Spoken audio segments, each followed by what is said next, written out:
Hey everyone, Philomena here, Philomena Jack Studio. We are going to be working on an oil pastel tree that has sort of a stained glass effect behind it. So this is in conjunction with CCLD and our class that we had, a year-long class.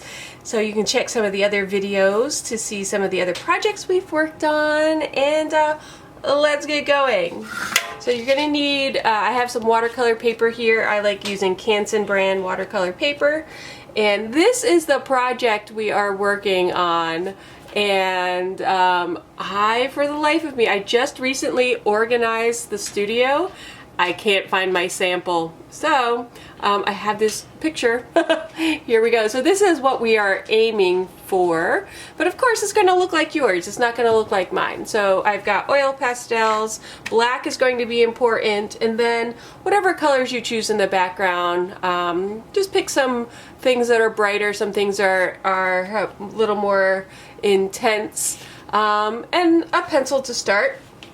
So don't be intimidated by drawing trees. You can't draw a tree wrong. Think about it as a rectangle. So you can see a rectangle sitting on top of a triangle. A rectangle sitting on top of a triangle. I'm going to draw a little bit more dark than you need to. You can just sketch lightly, but I want to make sure you can see it on camera. So I'm thinking about a rectangle. Again, you draw a little bit lighter.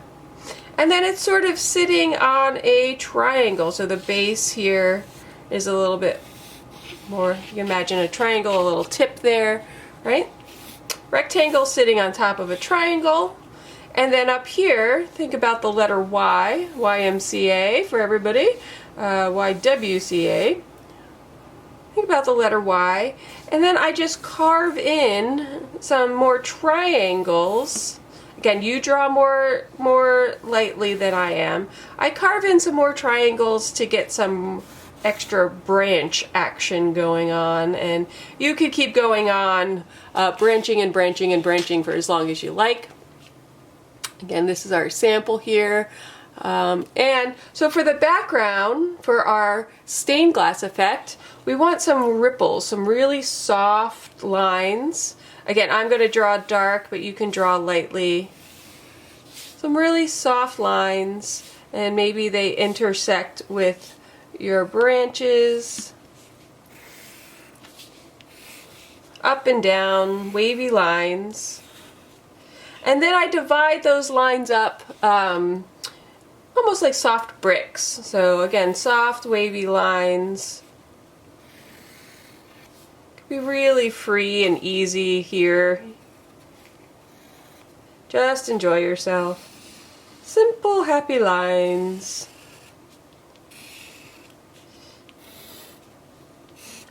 Okay. And you're not married to these lines. You could add more. You could erase some. You could ignore some. Again, I'm drawing more darkly than you need to. Here, we have our lines. Boop. Next step is to start filling in our colors. I'm going to suggest that you start from the opposite of your dominant hand. What I mean is I'm left-handed, so I'm going to start here and move this way because oil pastels will get smeary. You could put something down, a piece of tissue or something, so you don't smear quite so much. And I'm going to do the black last. The black is our tree. I'm going to do that last because that really likes to get all smeared up. So I am going to do that last. So I would start high and go, again, high to low from your non-dominant side to your dominant side. Because you imagine if I'm coloring here, I'm lefty, I'm going to smear, smear, smear. But I'm less likely to do that. So I'm going to move our picture out of the way. Oop. All right, here we are.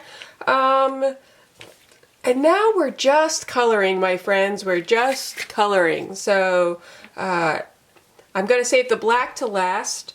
And I did, let me bring the sample in again. So I did kind of think of this like the sky and some fields, and then we're here in the Finger Lake. So I was thinking this blue purple was sort of water effect. So I'm going to recreate that in our sample here today. So some sky colors in the sky. Now we're just coloring. But I've added a little extra thing. I'm going to add a little extra pressure wherever our background interacts with our tree, and that's going to make the whole thing sort of glow. So I'm adding a little extra pressure wherever it interacts with the tree. So maybe I'll do this top part. These oil pastels have seen some stuff, have been used a lot here in the studio, so they're a little bit dirty and crumbly, but that's okay. So coloring.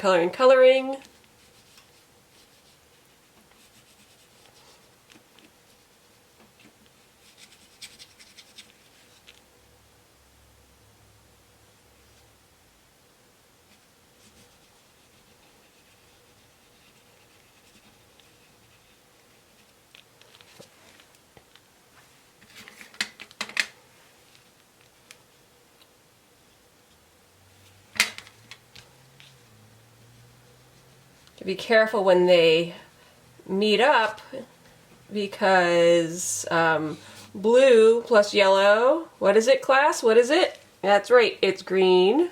Blue plus yellow is green, so I'm just being careful where they meet up. I'm not being too careful, but you know what I'm saying. A little darker blue right here. Again, pressing more firmly where it meets the tree and letting it filter out a bit. Okay, so I'm just going to keep on like this. Being careful, so orange and blue are complementary colors. They sit on opposite sides of the color wheel.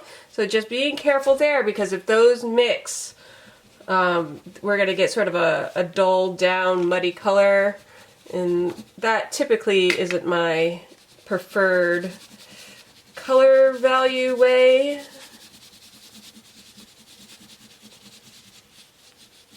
Again, darker where it hits the tree, and then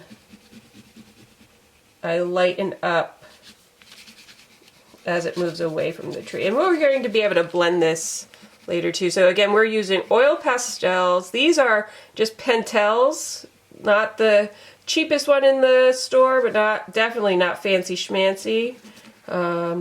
We use these all year long in this series of classes, if you've been playing along. Let's see. I'm going to put in some of this red color. Ooh, yeah. Oh, that's brown. That's not red. That's alright. It's a brick red. And darker where it hits the tree, and then letting it filter off.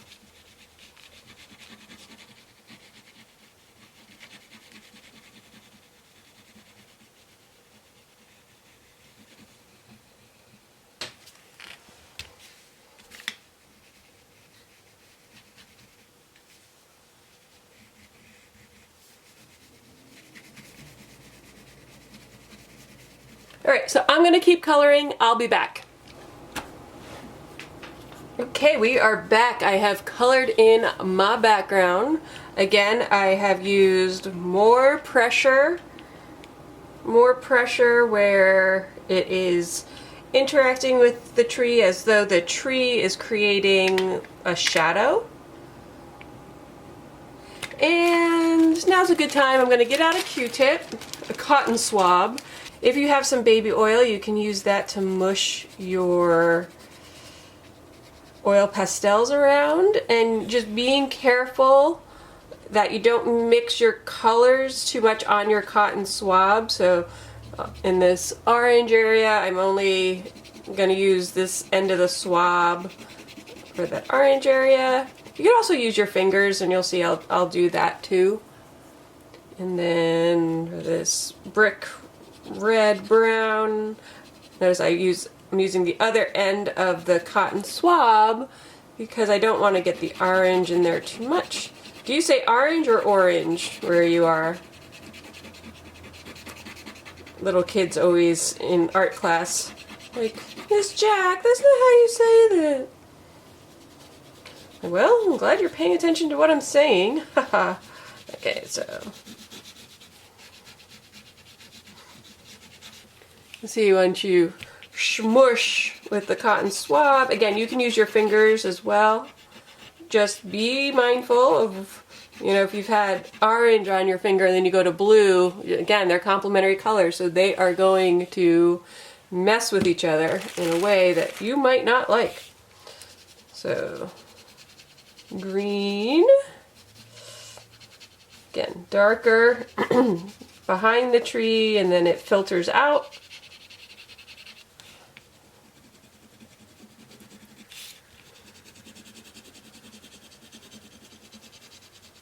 You really smush it into the corners and stuff of your segments.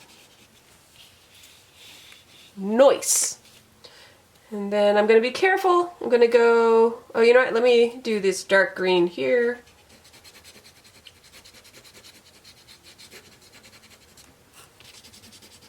And you can take, you know, take all your time. Take all the time you want. Pause the video, take all the time you want.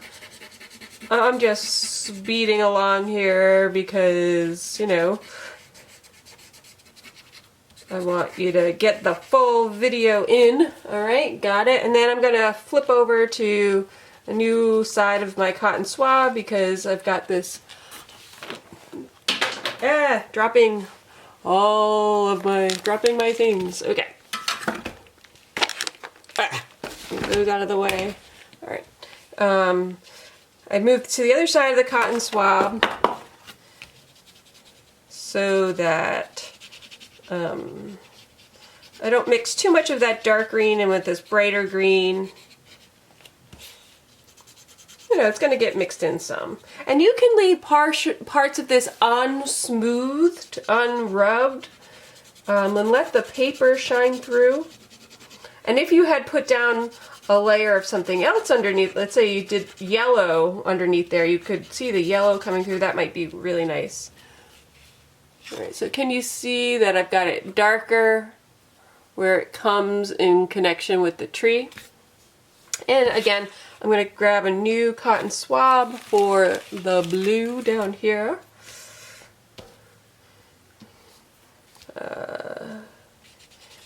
Darker near the tree. Remember, this was the triangle that we had drawn. Rubby, rubby, rubby. Again, I'm going quickly here because it's the video, but if I were doing this for leisure, I would take my time and really enjoy looking at what happens when all the colors mush together. And switching for the light blue. And I have some light blue up here, and always remember you can turn your artwork so that it fits your fingers better, you know. I try not to do that when I'm on camera too much because I don't want to get you seasick, but nice.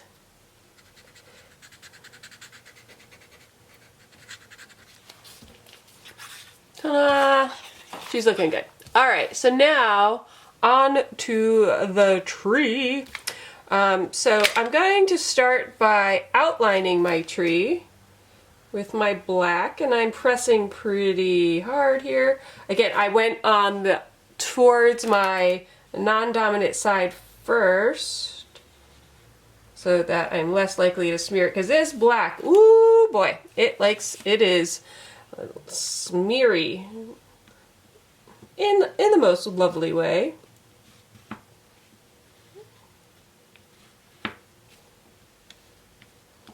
I like this cartoony effect. You know, cartoons really still play a big part of my art education. Like, I watch a lot of cartoons. I like things that are illustrated. I look at a lot of things that are illustrated all the time. Got the tree. And I'm going to outline my background too. I'm going to press a little less hard. I'm just outlining these segments just to make it pop. And again, we're trying to play with the idea that it's like stained glass in the background, and you know, stained glass has those lead lines, so that's what I'm doing here.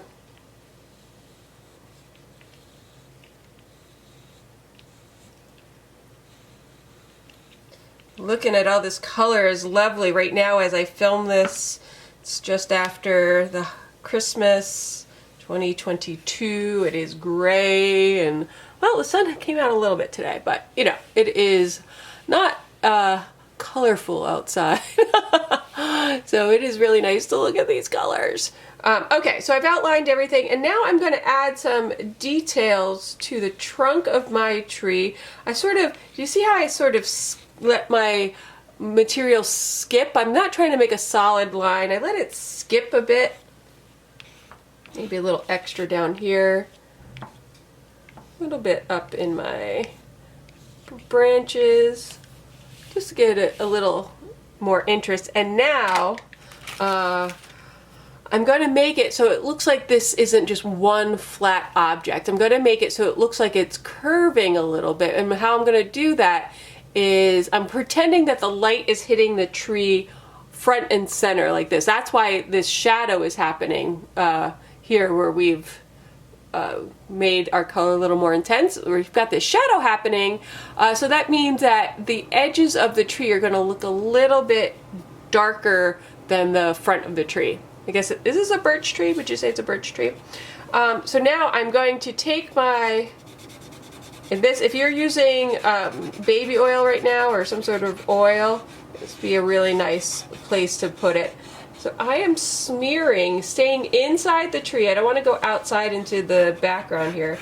I am smearing the tree, smearing it more, and then lightening my pressure as I come inside the tree. Try some long, see what happens when you do long swipes and when you do little jaggedy swipes. So anywhere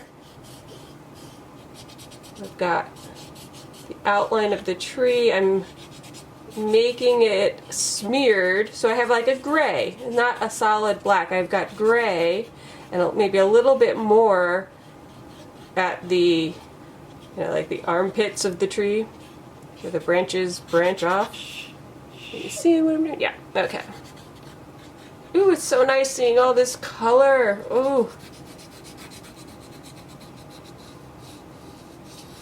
So long swipes here and then shorter, choppier. Okay, so can you see it makes it look like this is brighter because there's no pigment where the white paper is, and the tree has some shadow at the edges. And you can soften up these lines if you like, or leave them as they are. Nice. Oh, I love it. I love it. Okay. Thank you so much for coming to class with me today. This was an easy one. You could do this with so many different subjects. So our subject today was this beautiful big tree. But you could do it with so many. You could have a bunny in front of it, or a snowman in front of it, or use your imagination. Big old marshmallow in front of it. Thank you for hanging out. I'm Philomena Jack. It would be so wonderful if you could subscribe to this YouTube channel. That helps me to make more videos. Just hit that subscribe button. And thanks for being here. Thanks to CCLD for helping me to produce these classes. Bye!